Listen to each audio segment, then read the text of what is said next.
नमस्कार, जय जोहार। क्या आप भी गवर्नमेंट एग्जाम्स की तैयारी करना चाहते हैं? क्या आप भी मेमोरी टेक्निक्स और ट्रिक्स के जरिए बहुत ही कम समय में स्मार्ट स्टडी करना चाहते हैं? क्या आप चाहते हैं कि सीजी व्यापम टॉपर आपको पढ़ाए? तो डाउनलोड करिए योगेंद्र साहू क्लासेस ऐप। यहाँ 10 से अधिक गवर्नमेंट एग्जाम्स क्रैक करने वाले और सीजी व्यापम टॉप करने वाले योगेंद्र सर CGPSC और सीजी व्यापम के अंतर्गत होने वाले सभी एग्जाम्स की तैयारी कराएं। तो डाउनलोड करिए Yogendra Sahu classes app to be the best, learn from the best.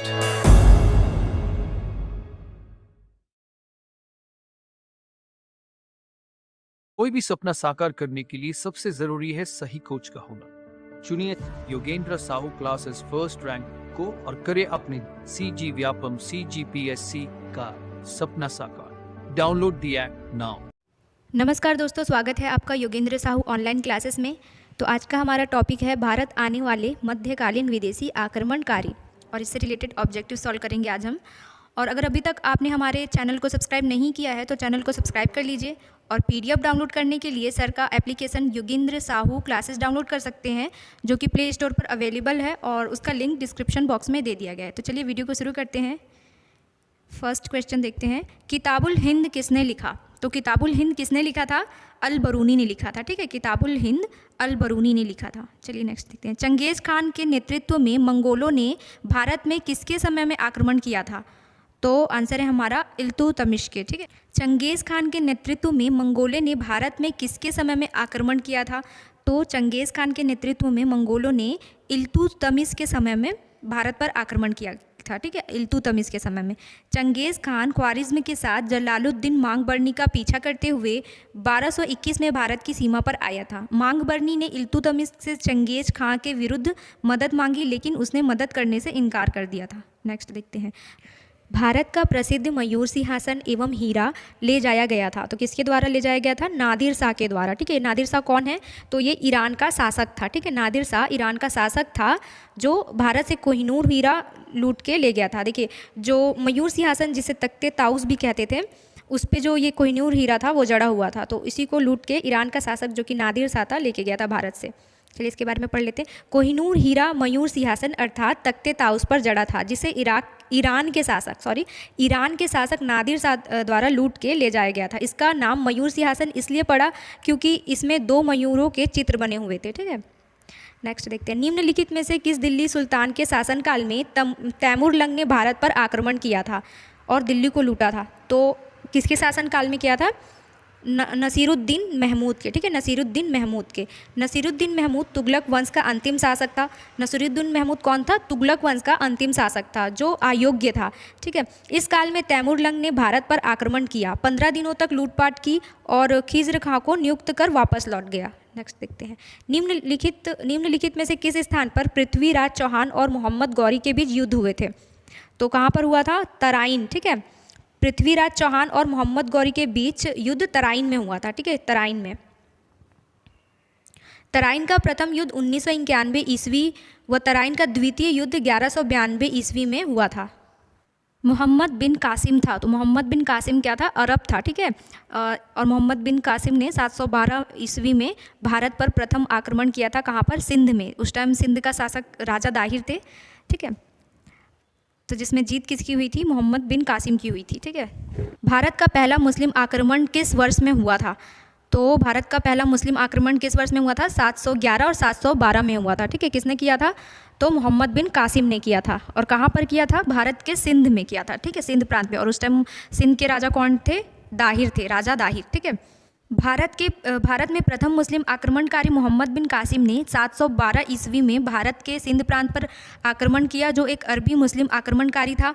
यह आक्रमण सिंध के शासक दाहिर के विरुद्ध रावर का युद्ध में हुआ था। इसकी जानकारी हमें चचनामा से मिलती है, और चचनामा के लेखक कौन है? अबू बकर हैं। ठीक है, अबू बकर। इस इतिहासकार मुस्लिम आक्रमण की तिथि 711 ईस्वी भी मानते हैं। चलिए नेक्स्ट देखते हैं, भारत में प्रथम मुस्लिम आक्रमणकारी था। तो भारत में प्रथम मुस्लिम आक्रमणकारी कौन था? मोहम्मद बिन कासिम था। ठीक है, मोहम्मद बिन कासिम। निम्न में से कौन चंदेल शासक महमूद गजनवी से पराजित नहीं हुआ था? तो कौन से चंदेल शासक महमूद गजनवी से पराजित नहीं हुए थे? विद्याधर, ठीक है, विद्याधर। महमूद गजनवी भारत के आक्रमण करने के बाद 1020 ईस्वी में चंदेलों के खिलाफ आक्रमण किया। उस समय चंदेल शासक विद्याधर थे। विद्याधर ने इस मुस्लिम आक्रांताओं से संघर्ष किया जिसके परिणाम स्वरूप युद्ध अनिर्णित रहा। विद्याधर एकमात्र ऐसा हिंदू शासक था जिसने मुस्लिम आक्रमणकारियों का सफलतापूर्वक प्रतिरोध किया। नेक्स्ट देखते हैं, महमूद गजनवी का दरबारी इतिहासकार कौन था? तो महमूद गजनवी का दरबारी इतिहासकार उत्बी था, ठीक है, उत्बी था। महमूद गजनवी का दरबारी कवि उत्बी था जिसकी रचना तारीख़ यामिनी थी, ठीक है। जो महमूद गजनवी थे वो यामिनी वंश से थे, ठीक है, यामिनी वंश से थे। तो महमूद गजनवी का दरबारी कवि उत्बी था जिसकी रचना तारीख़ यामिनी थी और महमूद गजनी यामिनी वंश के थे। जब गजनवी के भारत पर आक्रमण किया तब इसके साथ 3 साहित्यकार भारत आए थे। तो वो कौन कौन से थे? फर्स्ट, तहकीक हिंद के रचनाकार अलबरूनी, सेकंड, तारीख़ यामिनी के रचनाकार उत्बी और तारीख़ सुबुक्तगीन के रचनाकार वैहाकी, ठीक है। अलबरूनी जिसने तहकीक हिंद की रचना की है और सेकंड उत्बी जिसने तारीख़ यामिनी की रचना की है और तीसरे नंबर पर हैं वैहाकी जिसने तारीख़ सुबुक्तगीन की रचना की है।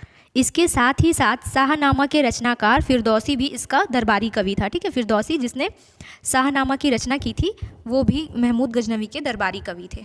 चलिए नेक्स्ट देखते हैं, निम्नलिखित में से मध्य एशिया के किसने 1192 में उत्तर भारत को जीता था?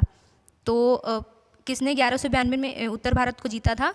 सिहाबुद्दीन मोहम्मद गौरी ने, ठीक है, सिहाबुद्दीन मोहम्मद गौरी ने 1192 में उत्तर भारत को जीता था। तुर्की मुस्लिम आक्रमणकारी मोहम्मद गौरी ने भारत पर प्रथम आक्रमण मुल्तानों के विरुद्ध 1175 ईस्वी में किया था और 1178 ईस्वी में सोलंकी शासक मूलराज द्वितीय के खिलाफ, जिसमें मोहम्मद गौरी को पराजय का सामना करना पड़ा था, जो मोहम्मद गौरी की भारत में प्रथम हार थी। इसके पश्चात 1191 ईस्वी में तराइन का प्रथम युद्ध पृथ्वीराज तृतीय और पृथ्वीराज चौहान के विरुद्ध था, जिसमें गौरी को बुरी तरह से हार का सामना करना पड़ा, जो गौरी की भारत में द्वितीय हार थी। किंतु कालांतर में जयचंद के धोखाधड़ी के कारण 1192 में तराइन का द्वितीय युद्ध हुआ, जिसमें मोहम्मद गौरी को सफलता मिली और यहीं भारत के मुस्लिम शक्ति की स्थापना हो गई। नेक्स्ट देखते हैं, महमूद गजनवी के साथ भारत आने वाला मुस्लिम विद्वान था। तो महमूद गजनवी के साथ भारत आने वाला मुस्लिम विद्वान कौन था? अलबरूनी था, ठीक है, अलबरूनी था और इसने अलबरूनी ने तहकीक हिंद की भी रचना की थी। चलिए इसके बारे में पढ़ लेते हैं। महमूद गजनवी के साथ भारत आने वाला मुस्लिम विद्वान अलबरूनी था। अलबरूनी ने भारत के संबंध में एक पुस्तक तहकीक हिंद की रचना की थी, ठीक है, तहकीक हिंद की रचना की थी। मोहम्मद गौरी को सबसे पहले किसने पराजित किया था? तो मोहम्मद गौरी को सबसे पहले भीम द्वितीय ने पराजित किया था, ठीक है, मोहम्मद गौरी को सबसे पहले भीम द्वितीय ने पराजित किया था।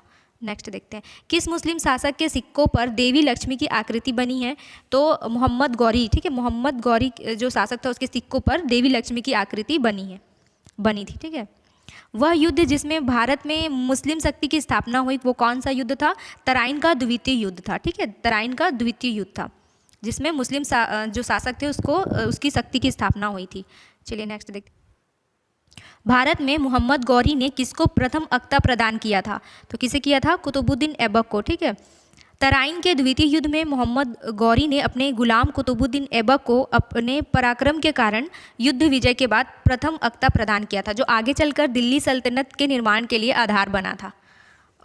और कुतुबुद्दीन ऐबक कौन है? तो कुतुबुद्दीन ऐबक जो है दिल्ली सल्तनत के संस्थापक और गुलाम वंश के प्रथम सुल्तान थे, ठीक है, गुलाम वंश के प्रथम सुल्तान कुतुबुद्दीन ऐबक।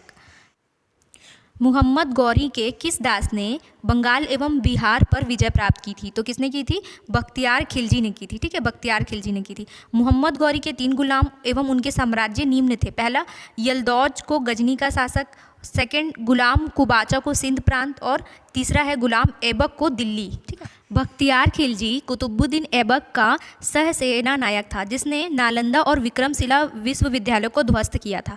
चलिए नेक्स्ट देखते हैं, मोहम्मद गौरी ने जयचंद को किस युद्ध में पराजित किया था?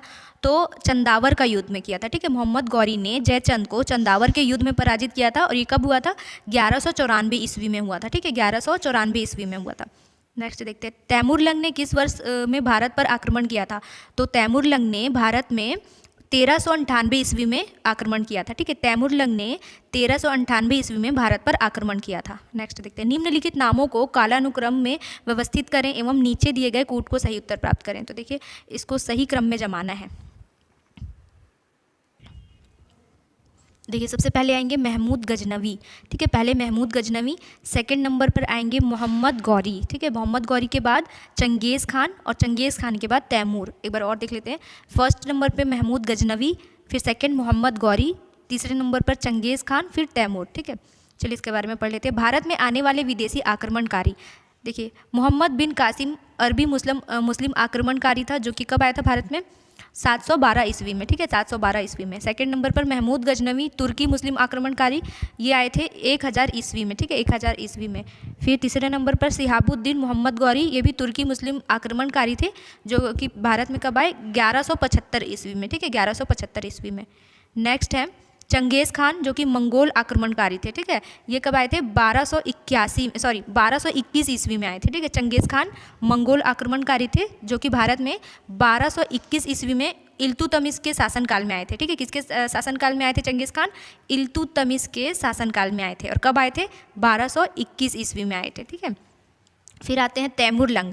तैमूरलंग ये भी मंगोल आक्रमणकारी हैं। ये कब आए थे भारत में? 1398 ईस्वी में आए थे। और नासिरुद्दीन महमूद तुगलक के शासनकाल में आए थे। किसके शासनकाल में आए थे तैमूरलंग?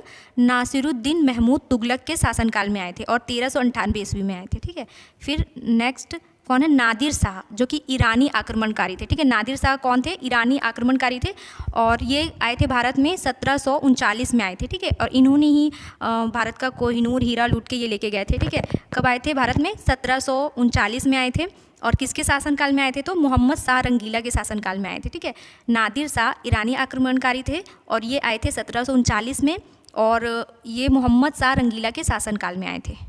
चलिए नेक्स्ट देखते हैं, पैगंबर हज़रत मोहम्मद का जन्म हुआ था, तो कब हुआ था?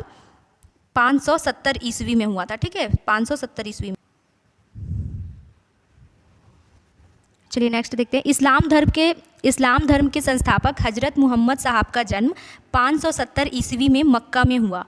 इन्हें 610 ईस्वी में मक्का के पास हीरा नामक गुफा में ज्ञान की प्राप्ति हुई। 622 ईस्वी में पैगंबर साहब मक्का से मदीना आए। इस तिथि को मुस्लिम संवत या हिजरी संवत के नाम से भी जाना जाता है। निम्नलिखित में से सही कथन चुनिए। तो देखिए इसमें क्या सही है ये पूछा है। तो देखिए 3 ऑप्शन दिए हुए हैं, एक एक करके पढ़ते हैं। महमूद गजनवी ने भारत पर 17 बार आक्रमण किया था, ये सही है। ठीक है, उसका प्रथम आक्रमण सोमनाथ मंदिर पर हुआ था, तो ये गलत है। ठीक है, महमूद गजनवी का जो प्रथम आक्रमण कब हुआ था? 1001 ईस्वी में हुआ था। और किसके बीच हुआ था? तो सीमावर्ती क्षेत्र के राजा जयपाल के बीच हुआ था। ठीक है, जयपाल के बीच उनका प्रथम जो आक्रमण था। ठीक, जो जयपाल कौन थे? तो जयपाल हिंदू शाही वंश के राजा थे। नेक्स्ट देखते हैं, वह भारत से विशाल संपत्ति लूट कर ले गया, ये भी सही है। तो ठीक है, कौन कौन सा सही है हमारा? पहला और तीसरा सही है। ठीक है, दूसरा गलत है। तो आंसर है हमारा ऑप्शन डी, 1 और 3 सही है। चलिए नेक्स्ट देखते हैं, निम्नलिखित 4 बाहरी आक्रमणों को काल क्रमानुसार अवस्थित करें। तो देखिए इसको क्रम अनुसार जमाना है। चलिए देख लेते हैं इसका आंसर। चंगेज़ खान, ठीक है, चंगेज़ खान 1220 से 21 ईस्वी। नेक्स्ट है तैमूरलंग 1398 ईस्वी। फिर उसके बाद नादिर शाह जो कि 1739 ईस्वी में भारत आए। और फिर उसके बाद लास्ट में आते अहमद शाह अब्दाली जो 1748 ईस्वी में आए थे। ठीक है, चंगेज़ खान 1220 से 1221 ईस्वी। ठीक, तैमूरलंग कब आए थे? 1398 ईस्वी में। नादिर शाह आए थे 1739 ईस्वी में। और अहमद शाह अब्दाली 1748 ईस्वी में। चलिए आज के लिए इतना ही, मिलते हैं नेक्स्ट वीडियो में। अगर वीडियो पसंद आई हो तो वीडियो को लाइक कीजिएगा और ज़्यादा से ज़्यादा शेयर कीजिएगा। PDF डाउनलोड करने के लिए आप सर का application Yogendra Sahu classes download कर सकते हैं, जिसका लिंक डिस्क्रिप्शन बॉक्स में दे दिया गया है। धन्यवाद।